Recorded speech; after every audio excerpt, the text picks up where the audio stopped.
কাহবুগুৰু মৰাণ গাঁৱৰ প্ৰয়াত পুৰণ গগৈ আৰু গুণ গগৈৰ জ্যেষ্ঠ কন্যা ৰঞ্জিতা।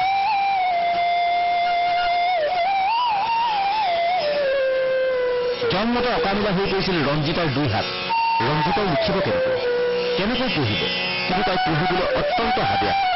আন ল'ৰা ছোৱালীৰ দৰে বিদ্যালয়লৈ গৈ শিক্ষা লাভ কৰিবলৈ মন আছিল তাই, কিন্তু তাই অসহায়। তাই যে লিখিব নোৱাৰে, তাই প্ৰতিবন্ধী। কিন্তু হাৰ নামানিলে ৰঞ্জিতাই।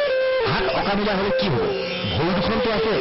হাতৰ পৰিৱৰ্তে ভৰিৰে লিখাৰ কাম আৰম্ভ কৰিলে ৰঞ্জিতাই। এয়া চাওক ৰঞ্জিতাক, ভৰিৰে লিখিছে তাই।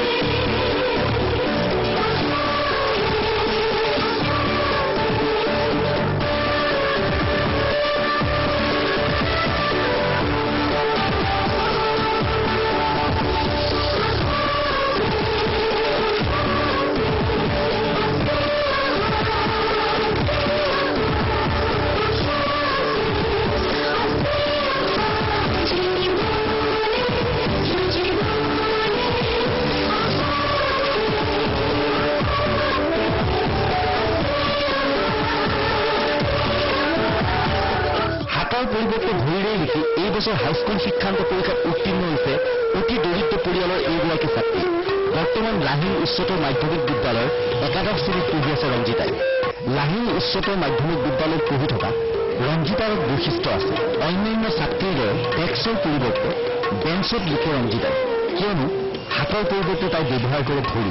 এয়া চাওক বিদ্যালয়ত ৰঞ্জিতাই লিখি থকা দৃশ্য।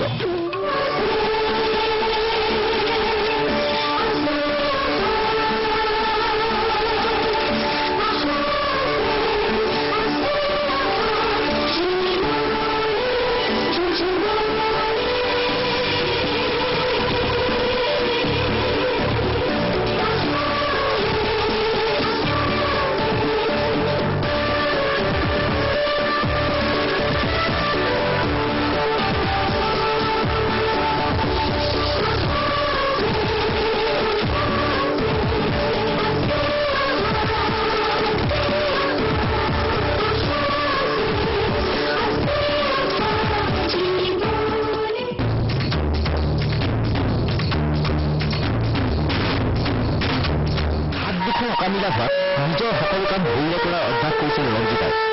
মূৰখনীয়া প্ৰসাধন কৰা আদি কামবোৰ ৰঞ্জিতাই ভৰিৰেই কৰে। আহকচোন চাওঁ ৰঞ্জিতাই কৰা এই কামবোৰ।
ছোৱালীৰ দৰে ৰঞ্জিতাৰো আছে কেইবাগৰাকী বান্ধৱী। বিয়লি পৰত বান্ধৱীসকল আহে ৰঞ্জিতাৰ ঘৰলৈ। একেলগে আলোচনা কৰে পঢ়াৰ বিষয়ে, মনৰ ভাৱ বিনিময় কৰি ইজনে সিজনে।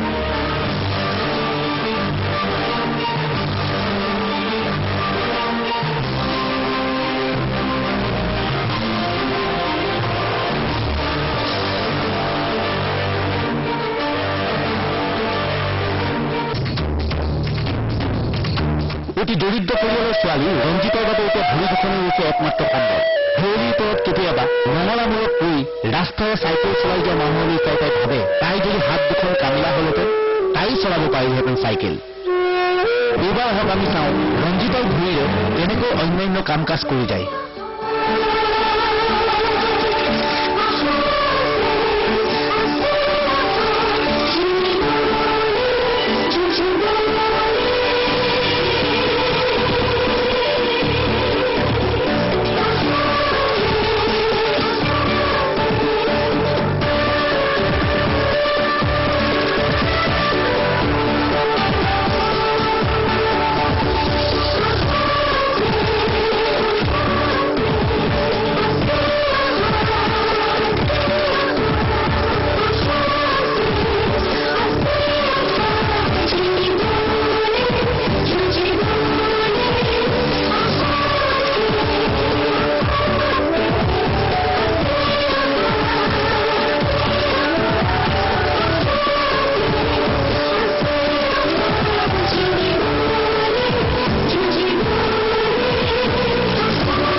ছাত্ৰ-ছাত্ৰীৰ দৰে সন্ধিয়া পৰত ৰঞ্জিতাই ভগৱানৰ ওচৰত প্ৰাৰ্থনা কৰে।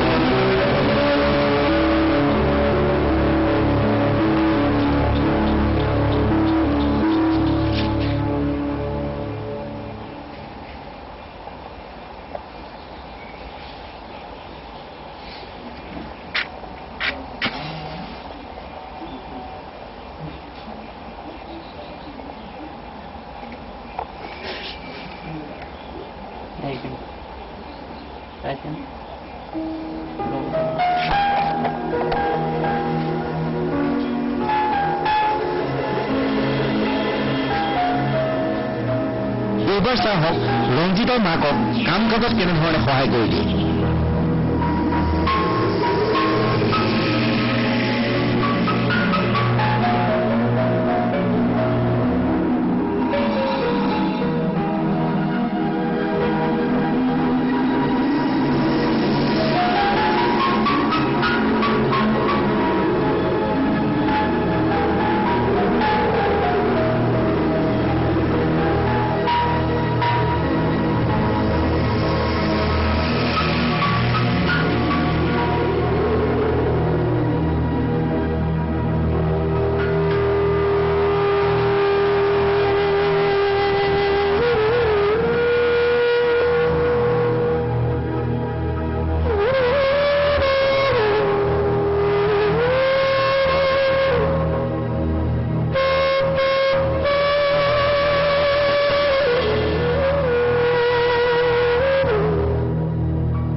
এইখন অসমৰ এক অবিশ্বাস্য ঘটনা।